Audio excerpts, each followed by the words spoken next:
ए, रुक, जल्दी आ गए बनी सनकारे क्यों लोग थे नहीं खे। ए भाई साहब, हाँ यहाँ वा।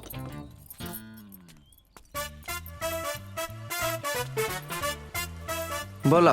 का बात बाबिल के वाइल लिखे। यहाँ घड़ी बेच के पैसा बचावे के बा, एगो दिन बतावे वाला घड़ी खरीद ला। ए देश के यह प्रॉब्लम बा, जेके देखा उहे ज्ञान बांटे लगेला। हम ज्ञान नहीं की बांटत भैया, अगर हम ज्ञानी रहती ना तो यहाँ स्कूल के हेडमास्टर रहती, चपरासी ना। और हाँ, आज एतवार है, बुझाइल। दिमागे में नहीं के घुसती करा।